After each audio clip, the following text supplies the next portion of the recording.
Hi guys, welcome to another video from Overbite Gaming, and today we are going to be talking about Gotham Knights. This got a bit of a pasting when it came out initially. I've picked it up purely because it was like 30 quid on a sale on both Steam and Epic, so if you're interested, go quick. And I have been playing it. Now, I haven't quite finished it yet. I'm quite far in, but not to the point of finishing. It's only getting a lot of trophies. It does like giving me trophies, so that's good. I always want to call it Arkham Knights as well, rather than Gotham Knights. So if I do that during this review, then I'm sorry about that. But all the other games are called Arkham something, so it's a bit strange that it's not calling it Arkham Knights. I guess maybe it's trying to be like, hey, it's the whole of Gotham, not just Arkham, yeah! Something like that, but it just kind of makes it stand out.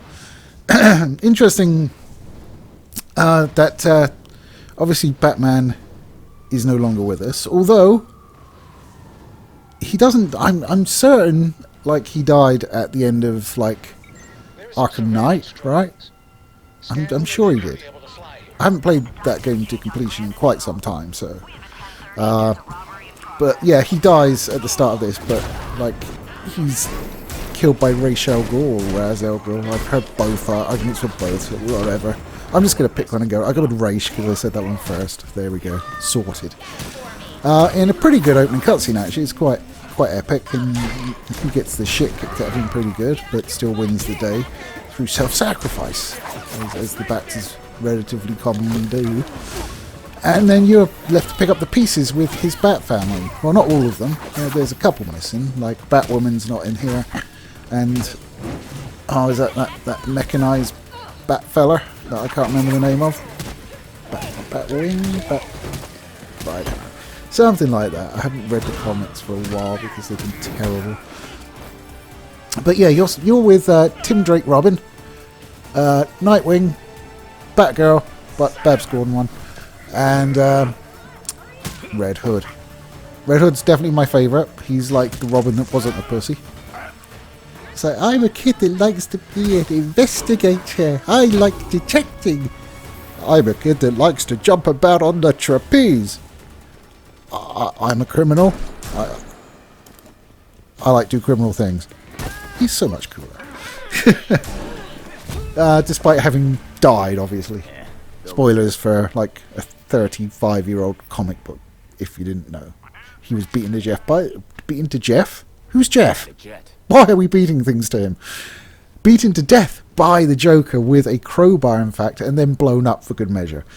He was put in a Lazarus pit, which is why he came back, and he initially sought to like get his revenge on the crimes, and like Batman gets in his way, he'd fuck him up, and he's obviously come around to the good side now, but he still has some like Lazarus pit hangovers. I'll probably be talking more about the Red Hood because I played him far more than any other character. So I start with the Red Hood because, you know, tough, badass, has guns, bigger than everybody else. My kind of player.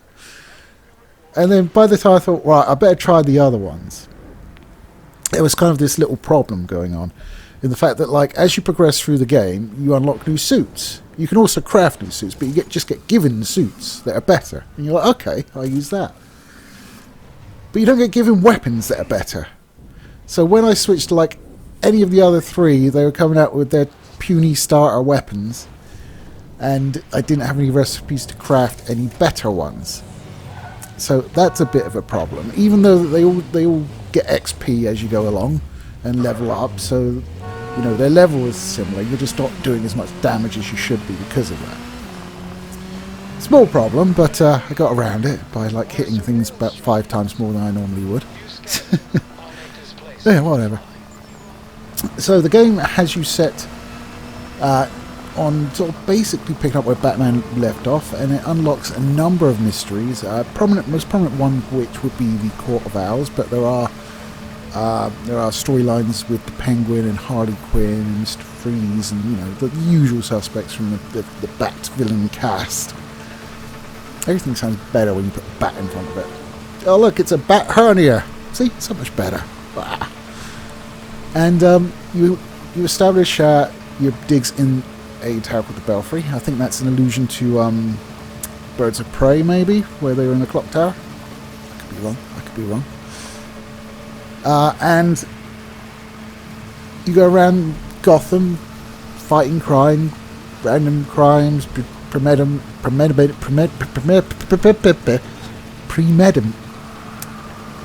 thought of in advance crimes. Why can't I say that? I know the word, it just won't come out. Thought of in advance crimes, and obviously your storyline crimes as well. And there's like collectibles as well. There's batarangs around the place that you can go and pick up. There's graffiti as well, and they all want something different, and each of the individual characters have a storyline to go through as well. It's just, generally speaking, you just got to do X amount of things and then go here, sort of, there you go.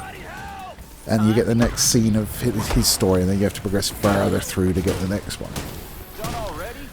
It's all interesting. The game runs okay. Ray tracing on, not so much.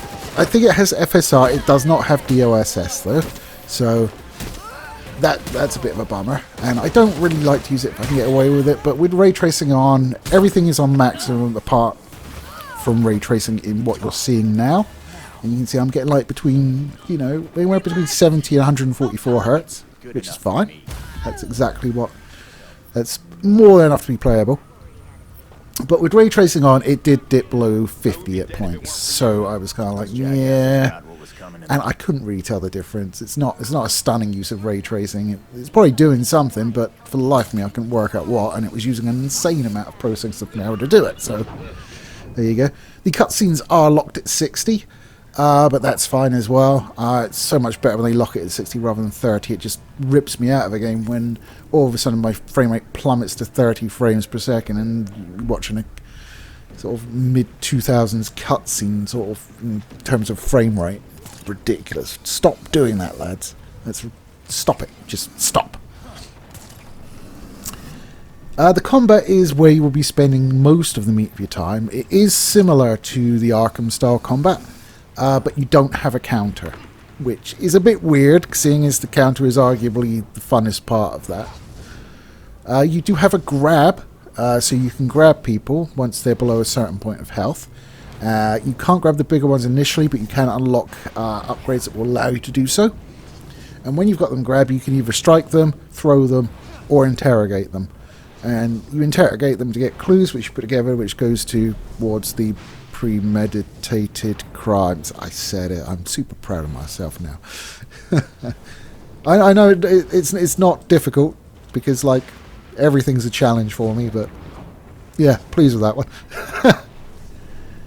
So yeah, you can do that, and the combat itself is okay. It's nothing. It's nothing you'll sit down and be like blown away by. It's serviceable. Bad guys drop crafting components. Any chest you open will hold crafting components. You don't pick up items or anything like that. You just get crafting components. You can craft on the fly as you're going around, but you can't equip it until you go back to the belfry, using the back computer in that. As you level up, you'll get points which you can use in a skill tree. One of the skills trees will be locked from the start, and that's your knighthood tree. Now what the knighthood does is it allows you access to special abilities and a much better travel mode. So basically everybody starts off with a grapple. Sorry, I think that's it. I'm mostly over that shit now. So everybody starts off with a grappling hook and access to a bat bike, which, yeah. The bat bike is a little slow. I mean, I'm terrible at controlling everything, so it means I can make corners, but when you're in a straight line, it does seem to be quite slow compared to what you'd expect a bat bike to be like. It is. I guess I gotta balance it, because when you unlock your knighthood, which you do by, depending on the character, you've got to do like certain things, like solve 10 premeditated crimes, do a training program. I think that was the 2 for Red Hood, and Red Hoods, I haven't unlocked the others knighthoods yet. I just had to play around just to sort of gauge what they felt like in terms of their combat. But Red Hood's is a little bit stupid. So he unlocks like mystic powers because of his exposure to the Lazarus pits. And his method of travel it's like double jumping, except he can do it over and over. He doesn't get any higher. He'll just jump on whooshy green mist going along.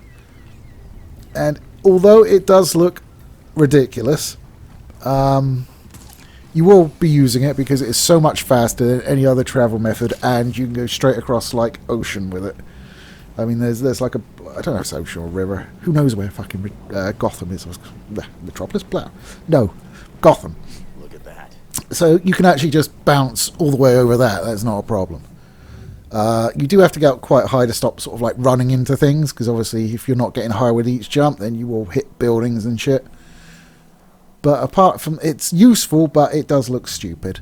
There's a few other things, like he can infuse the bullets in his guns with like ghostly energies and stuff like that.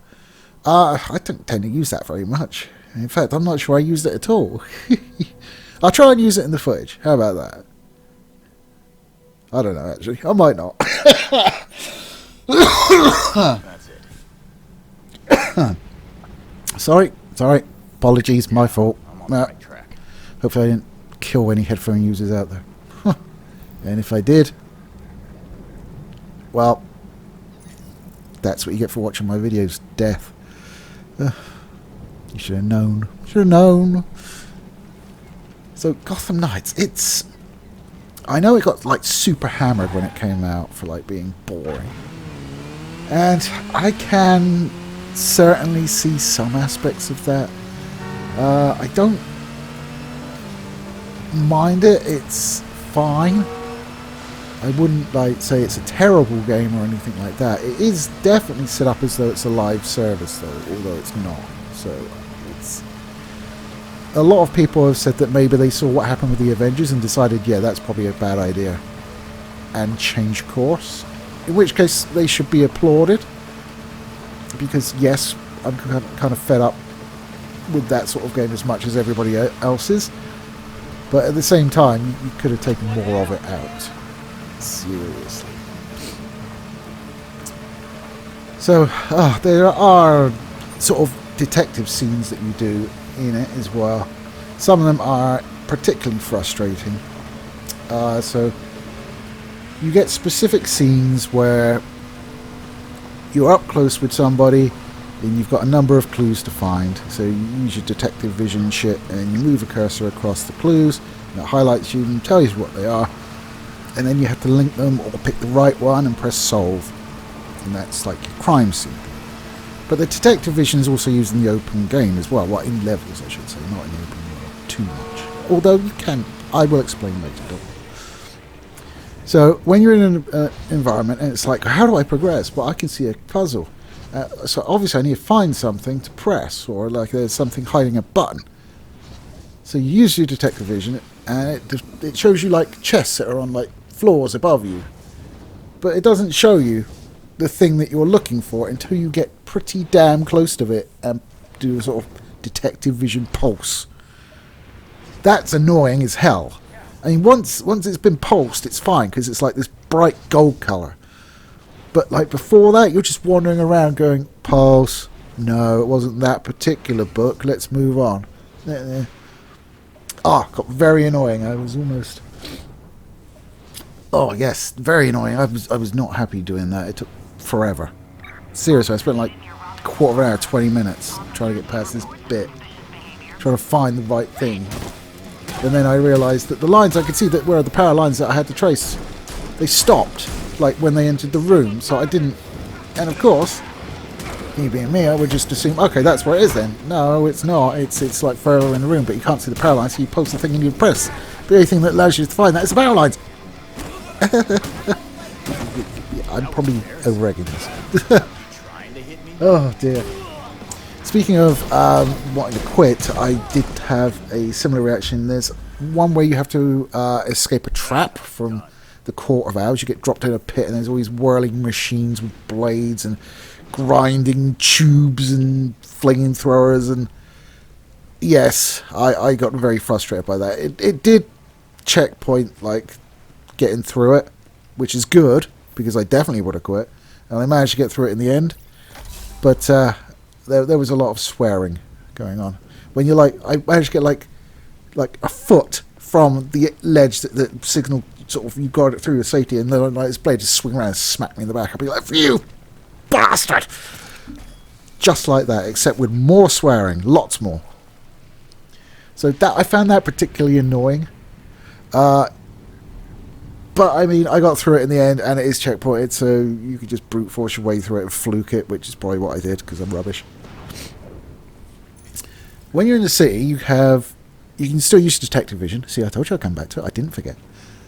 And what that does is it highlights crimes around you, and civilians will show up with like a pale white outline, bad guys show up with a red outline, and it will also sort of populate the radial map, so you'll see where crimes are. It doesn't last, unfortunately, which is a bit of an annoyance. I'd like it if I could just be like, okay, there's a crime there, remember that. But no, it goes. So you have to keep doing it.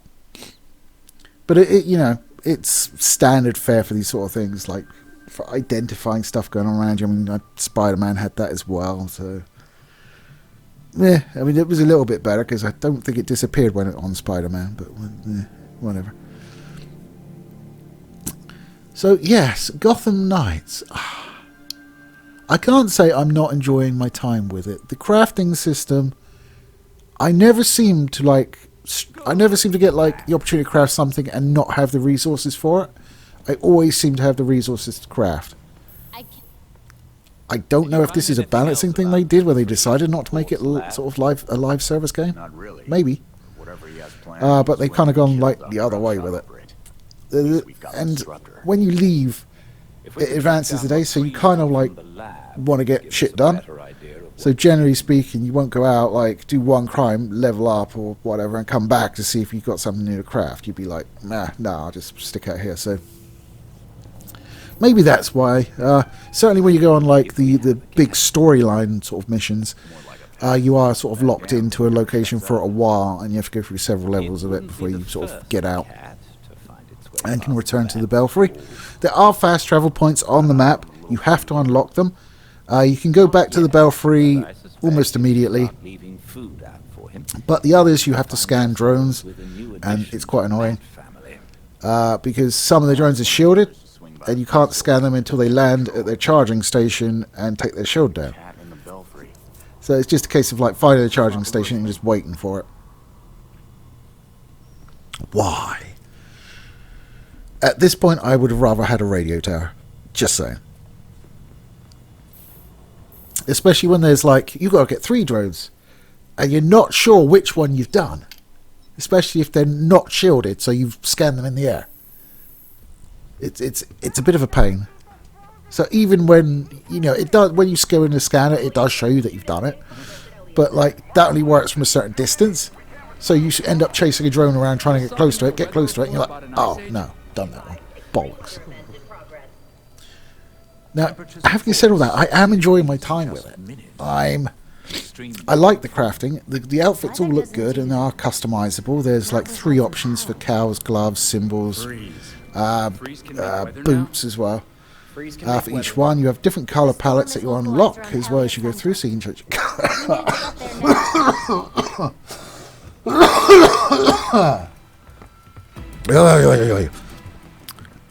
It's okay, I'm only mostly dead. There's a big difference between mostly dead and all dead.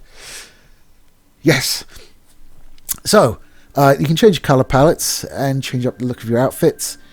There are 13 outfits in the drawer that you can look at, and you can transmog as well, which means if you've got something better, you can make it look like something that's not as good but looks cooler, which is nice. And there's a good variety. You get like a lot of there's some like armoured ones, or there's very low level ones. And there's ones based around specific comic events as well. So, for all you dress up whores out there, you'll like it. Or at least like that element of it. The voice actors are all great. Kevin Conroy, yeah, God rest him. Best Batman voice ever. Not Batman ever. So, I don't know when it was recorded. But if you're hoping for Conroy, no. Afraid not. Which is a shame. I would have liked to have, heard him have a last outing as Bats. But yes, I'm enjoying it. The upgrades are good, the crafting's good, I like it. You get modules that you can socket into certain armour that have socketable slots. But you'll be spending most of your time just doing the missions and solving the crimes and punching the peoples in the heads. And that's just okay. It's nothing you'll be like wanting to come back to after you've like... I mean, the fact that you've got 4 characters with 4 stories, you have to reach the naiads with all 4 and unlock outfits with all 4. I don't think the combat is anywhere near good enough to make you do that with all the characters. I think most people will be like me, they'll probably do it with 1 character, maybe dick around with the others a little bit, and that'll probably be it.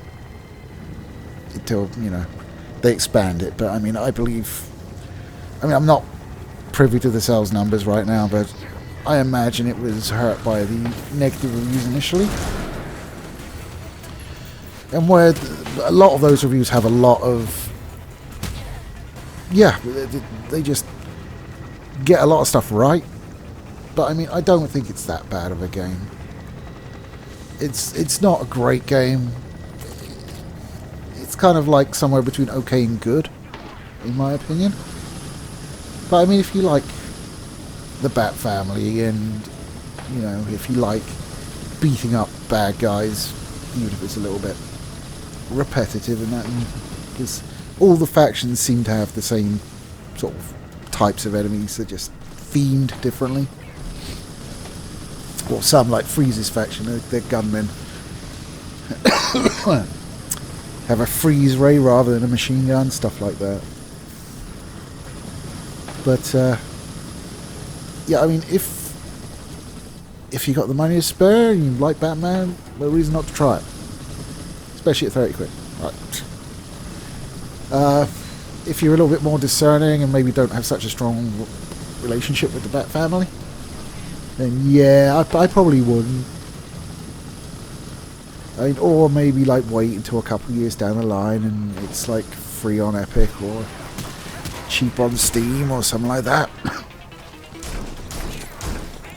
So anyway, guys, that was my review of Gotham Knights. Pretty ambivalent, I think. I think I'm more positive on it than most people. But even then, I'm still not massively like hype on it or anything like that. I will play it some more after this, but probably not a whole bunch more. I'll probably just finish off Red Hood and maybe that'll be it, in fact. Depends what happens when you finish, because I suppose if there's like a new game plus, that might. Yeah, figures. But anyway, guys, that's it for this week. Take it easy, and I'll catch you next time.